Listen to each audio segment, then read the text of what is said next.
Bismillahirrahmanirrahim. Assalamualaikum warahmatullahi wabarakatuh. Perkenalkan, nama saya Siti Latifatul Manfiah, NIM 230401901116. Di sini saya akan memaparkan terkait model-model pengembangan kurikulum. Yang pertama yaitu model Tiller. Model pengembangan kurikulum yang dikemukakan oleh Tiller 1949 diajukan berdasarkan pada beberapa pernyataan yang mengarah pada langkah-langkah dalam pengembangan kurikulum. Oleh karena itu, menurut Tiller ada 4 tahapan yang harus dilakukan dalam pengembangan kurikulum. Yang pertama yaitu menentukan tujuan pendidikan. Tujuan pendidikan merupakan arah atau sasaran akhir yang harus dicapai dalam program pendidikan dan pembelajaran. Yang kedua yaitu menentukan proses pembelajaran. Salah satu aspek yang harus diperhatikan dalam penentuan proses pembelajaran adalah persepsi dan juga latar belakang kemampuan peserta didik. Yang ketiga yaitu menentukan organisasi pengalaman belajar. Dan yang keempat yaitu menentukan evaluasi pembelajaran.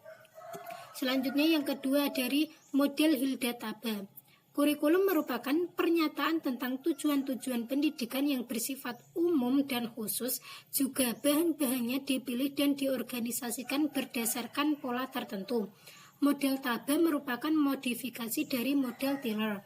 Modifikasi tersebut merupakan penekanannya terutama pada pemusatan perhatian guru.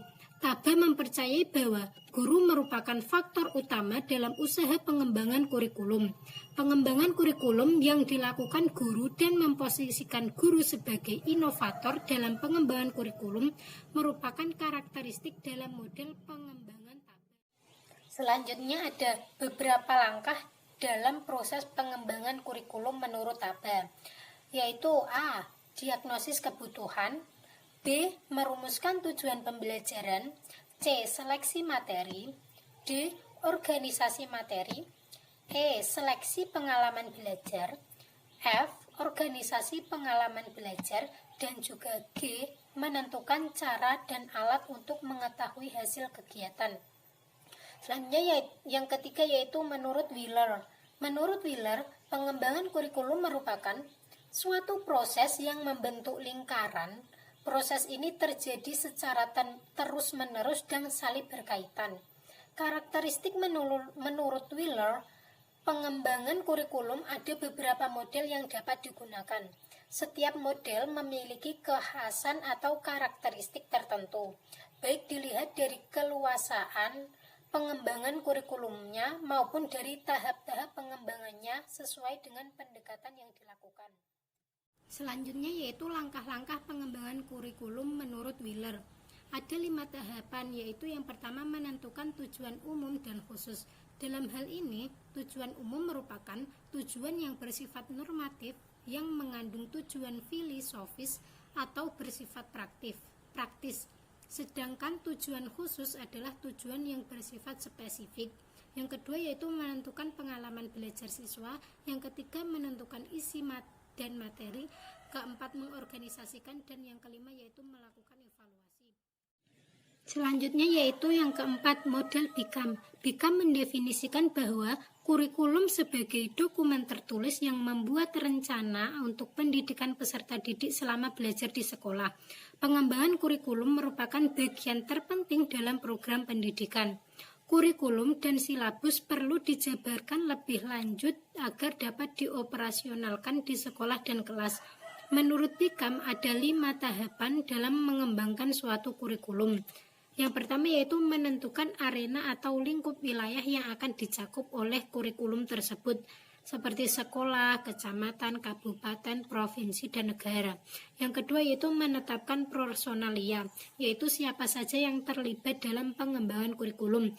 Yang ketiga yaitu organisasi dan prosedur pengembangan kurikulum. Langkah ini berkenaan dengan prosedur yang harus ditempuh dalam merumuskan tujuan umum dan khusus, memilih isi dan pengalaman belajar, kegiatan evaluasi, serta menentukan desain kurikulum. Yang keempat yaitu implementasi kurikulum, dan yang kelima yaitu evaluasi kurikulum. Yang terakhir yaitu model Roger. Roger merupakan seorang ahli psikologi, memberikan warna yang cukup kuat dalam model pengembangan kurikulum. Ada 4 model yang dikembangkan oleh Roger, yaitu A. Model 1.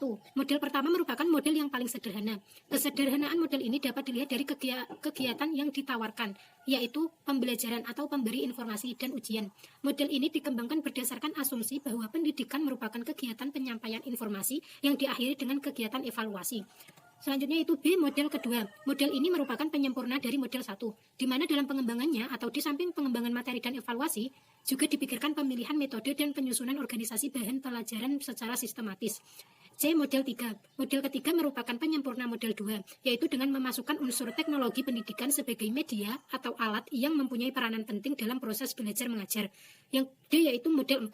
Model ini adalah model kurikulum paling sempurna, sebab tujuan atau sasaran pada model ini sebagai bagian dari salah satu komponen